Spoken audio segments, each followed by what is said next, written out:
Hi everyone, it's Sean Easina, it's your favourite Eurovision channel, and today is very exciting because this doesn't normally happen, but I've been allowed to take the reins and do my own thing on this channel. It's my first solo video on here, so it's going to be interesting to see how this goes, but Matt's not here and it's my turn to react basically. So today we are looking at the winners of the Eurovision Song Contest, a good place to start for any video like this. So without further ado, I've got a video, I've got a recap. I will admit I've got a bit of a recency bias when it comes to Eurovision and the songs, but you never know, I might like some of the older stuff, so let's see how we go. Okay, so we start off, as everyone knows, with Refrain, the Swiss winner from the first year, and you know, it's a classic.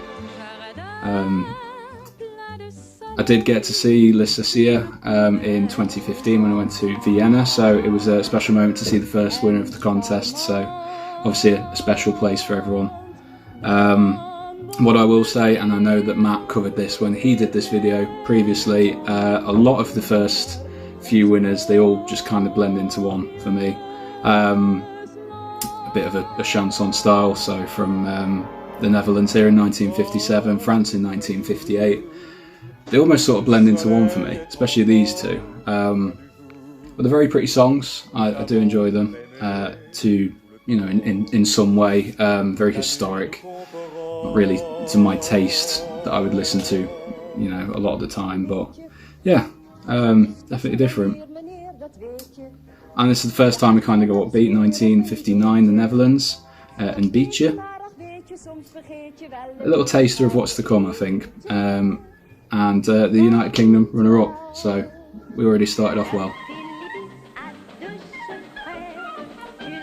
And France, who dominated really in the first few years of the contest, but yeah, 1960, contest came to London, and again, quite similar to previous winners so far. There seems to be a certain theme running with what wins Eurovision at this point. And this continues with Luxembourg in 1961, very chanson style. Not really my thing, but I can appreciate it, and obviously it was relevant at the time, all those years ago.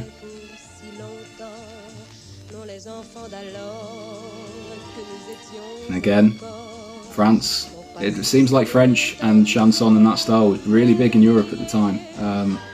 I couldn't see it being the case these days, but you do get your odd moments. But yeah, a lot of very pretty, very well orchestrated songs winning at this time.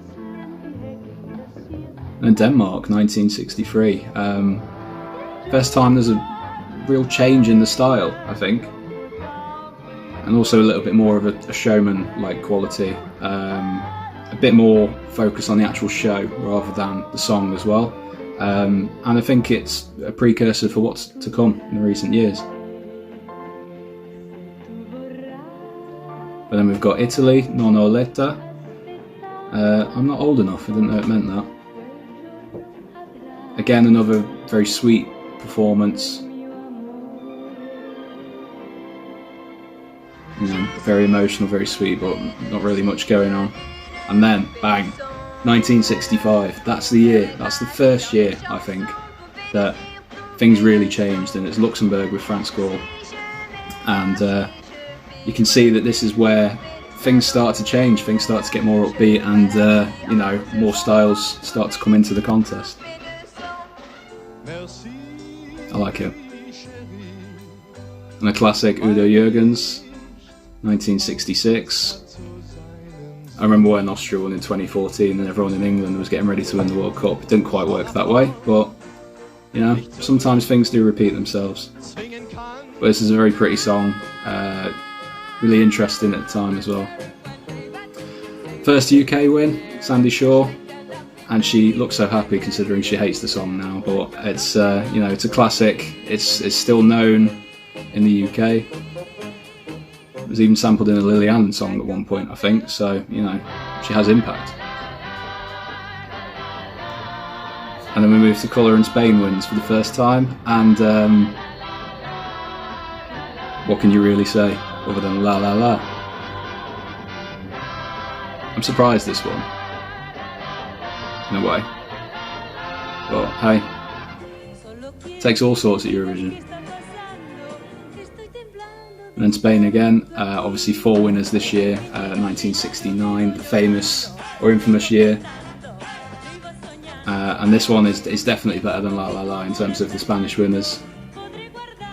It's got a bit more of that Spanish flat Latin flavour to it. In the UK again, Lulu, who became a big star from this. Not my favourite, to be honest. A bit cheesy, but then it is Eurovision. A bit too cheesy for me though.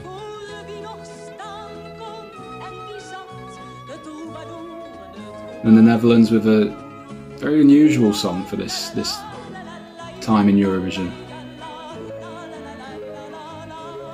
But hey, it takes all sorts. 4 very different winners this year.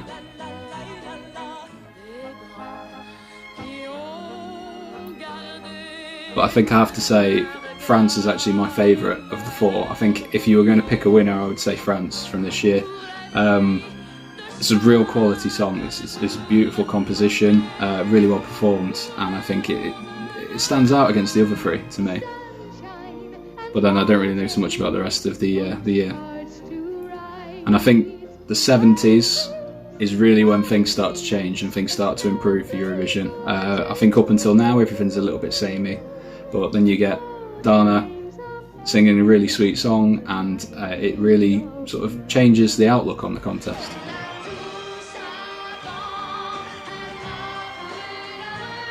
(1971) Monaco. Be nice to see them back sometime. Obviously more what they were like before rather than, you know, those 3 years that they came back and which weren't very good. Strong, solid performance, but not really to my style.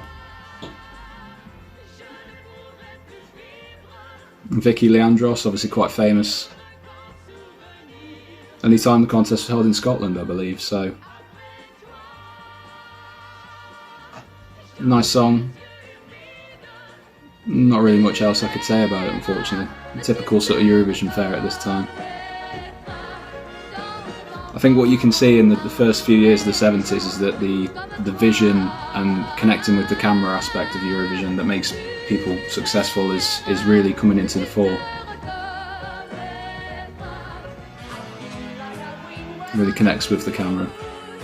And obviously 1974, everyone knows ABBA. Really changed the course of the contest. Obviously Sweden's done that a couple of times over the years. Not actually really performed that well, but there's no denying that obviously it deserved to win, and it just set the course for the next couple of years, as you can tell. You know, Teaching, another iconic Eurovision winner. Some of them even look like they've dressed up like ABBA. I mean, it's a bit shameless really, isn't it? What a classic, all the same. 1976, the UK wins again, and again, this is where show really comes into it. It's you know, a good performance, strong song, did really well in the charts, I believe, in the UK, and it's still, you know, it's still a hit, so can't really deny it. And then we go back the other way. 1977, France. I think the last time France won. The UK runner-up again. A pretty song, but not much more. And then Israel, 2 years in a row. Abane Beat, a classic.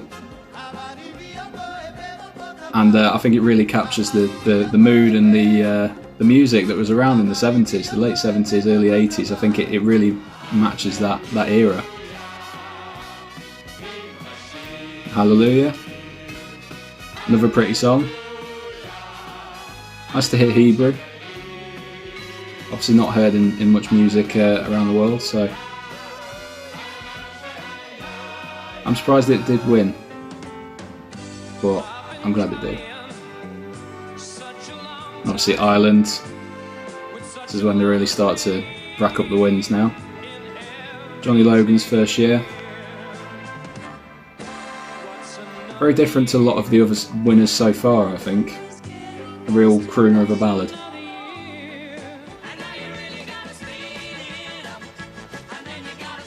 And then just pure cheese. 1981 United Kingdom, first sort of really cheesy winner. Again, a lot of this is probably the performance rather than the song, and I think this is when Eurovision just starts to change again. Not my favourite though. 1982, Germany's first win, Ein bisschen Frieden. I think probably of its time, a deserved winner. Really connected Europe at a difficult time in history, so yeah, I can't argue against it.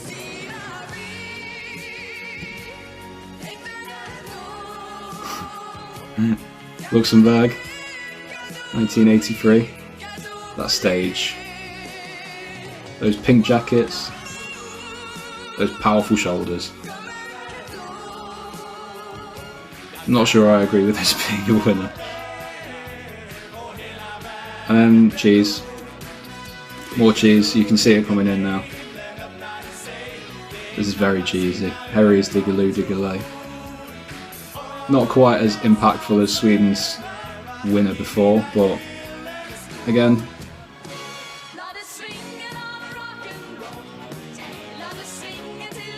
another classic, Let It Swing. Norway's first win. I think it's obvious that in the 80s, cheese and pomp really did well with Europe. It was when everyone discovered colour, of course it is. And Belgium, proving that you can achieve anything if you just bend the rules a little bit. But another classic winner.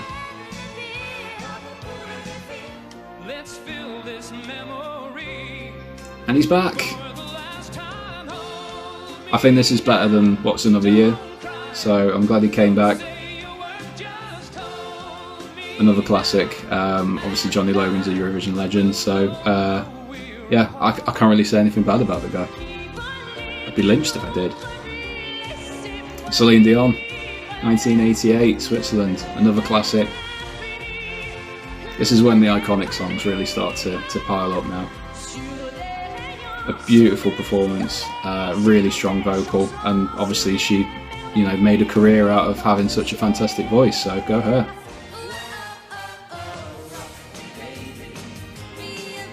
And now the most 80s winner of all, Yugoslavia. I like this. I feel like a lot of people probably don't, but this is catchy, this is cool. Different. And, different at Eurovision is great.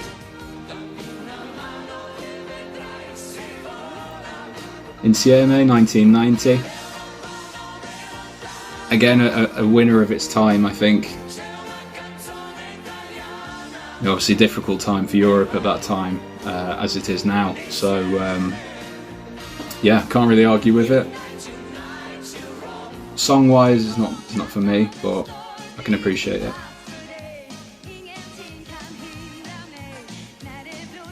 And then the cheese really starts racking up with Carola. I'm not going to try and pronounce it because my limited Swedish is terrible, but I could see why it won. It's fun, it's catchy, good performance, but not much else. And then Ireland, this is when they just start to absolutely dominate. God, I wish it could have been us. It could have been us that year. Linda Martin, obviously made more of a name for herself in later years in Eurovision circles, but obviously a very well-deserved winner.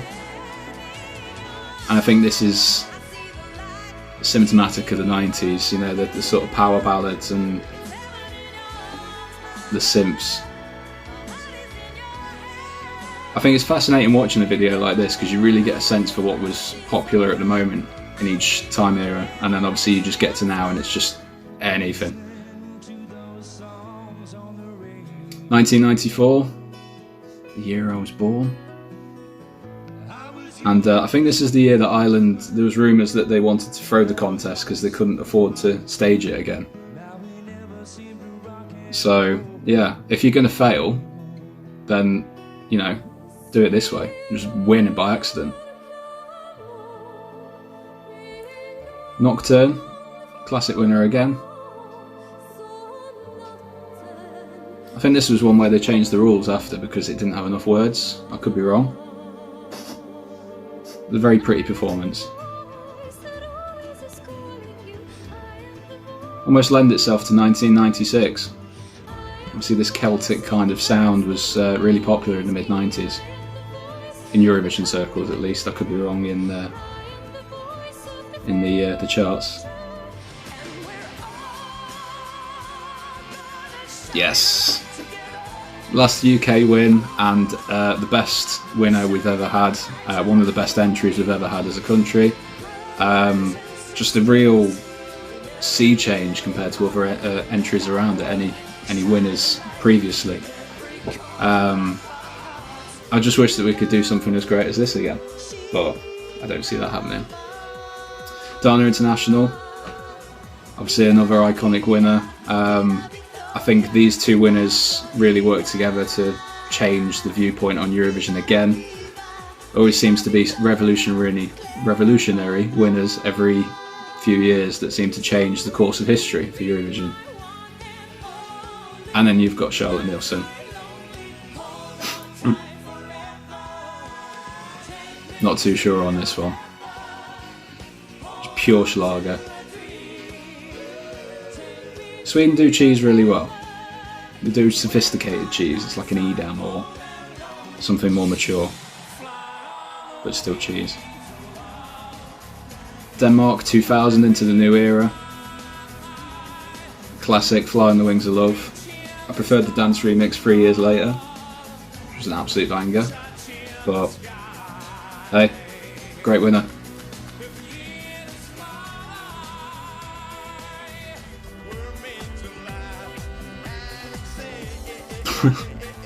Then Estonia. I mean, I wasn't watching Eurovision in 2001, but if someone could explain how on earth this won, I would love to know, because it's not even good cheese. It's just I don't get where the quality is with it, but there we go. Latvia. I like this. I might just be entirely contradicting what I've just said about Estonia, but I think this is fun. I think this is catchy, really well performed. Yeah, guilty pleasure, you'd say. Sertab in 2003, a brilliant winner. I think one of the best of the recent era. Obviously stood out in the field that year. I didn't really think much to Belgium, and Russia was just poorly performed, so I'm glad that this won out of the three. And then Ruslana. I think the theme for the mid-noughties was passion. I think that was what did well. Because I don't think it's quite songwriting quality, but it's a good performance. Greece 2005. I think this starts a sequence where every winner from here on for a while is just completely different to the last one, and I think this was the era when Eurovision really changed and really became more competitive, I think. And then my favourite winner of all time, Lordi, Hard Rock Hallelujah.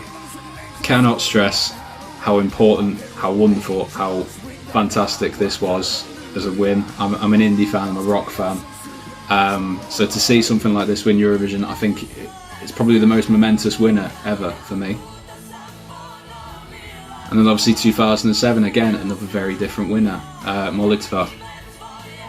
I didn't like it at the time, I'll admit that. I didn't see how it could win, but I think as you mature, as you get older, I was young at the time, so yeah, I think you realise the quality there. 2008, out of all of the Russian entries, I can't believe this was the one that won. I think it was, well, it's very well produced, I'll give it that, and it's a good performance, but there's not much there at all. I think the actual song itself is poor. I think the there's a bit of desperation there, but it paid off for them. 2009 Fairy Tale. I think it was obvious from day one that this was going to absolutely walk the contest, but you know, it deserved it. It was a good performance, catchy. I mean, you hear the violin, it's over. Germany 2010. 2010 for me, I absolutely hated as a year. I really didn't like Eurovision that year, and I don't know why. I think that just the quality was poor, but Germany sort of salvaged it with their winner. I didn't expect it to win in the end, but I'm glad it did. 2011 Azerbaijan. I don't mind this. I think this gets a bad rep. I can see how it could win. Did it deserve to be everything there? Possibly not, but I can understand it, and I do like it, and I think it's well performed, so well done them. 2012 Euphoria. I have mixed feelings about Euphoria. You know, it's obviously a great track. I love it. It's a really good song, but I just don't think it's as unbelievably iconic and legendary as people make out in Eurovision circles. You know, the people say the greatest Eurovision song ever. I don't see that. Denmark, Emily de Forest, another obvious winner from the start. Well performed, catchy, but a little bit middle of the road for me. 2014 Austria is... I saw this coming. As soon as the rehearsals came out for this, I put some money on this because I knew it would win, or it would do at least very well. I'm so glad that she did it in the end, and this was probably the catalyst for me joining ESC United the next year, so thank you, Conchita. Sweden, Måns Zelmerlöw. This is my first contest as Express, so a real interesting viewpoint into the contest from here. I didn't think this deserved to win, I'll be honest, but it is a solid pop song, and it's got a good performance. 2016 Ukraine, very powerful. A lot of things came together for Ukraine that year. The situation in their country, the script between Ukraine and Russia. I mean, the Swedish hosts, they couldn't have asked for a better final, really, in terms of the results. Portugal, obviously the record holder, and I can see why. It's a beautiful song. He's got a real star quality. I know a lot of Eurovision fans don't like Salvador, but you know, it's a fantastic entry and a well-deserved runaway winner. And I felt really emotional actually when this won. So now for something completely different. Israel. Probably one of the catchiest winners ever, I will give it that. Is it quality? Not really. Is it fun? Hell yeah. It's what you want from a Eurovision winner sometimes. And then we come to last year, obviously the reigning champion and will be for 2 years now, Duncan Lawrence. Just absolute quality, wonderful performance, and he pulled it together in the end because we were worried that he wouldn't win it, but he did, and very well deserved performance. Fantastic winner. And that's everything. So that was my reaction to all of the Eurovision winners so far. Hopefully in the near future there'll be more wins for the UK. I don't see it happening myself, but more wins for good music, for interesting music and more variety. That's what I want to see. But yeah, hope you enjoyed this. If you want to see more content from me, obviously there'll be more from Matt and a couple of other members of our team.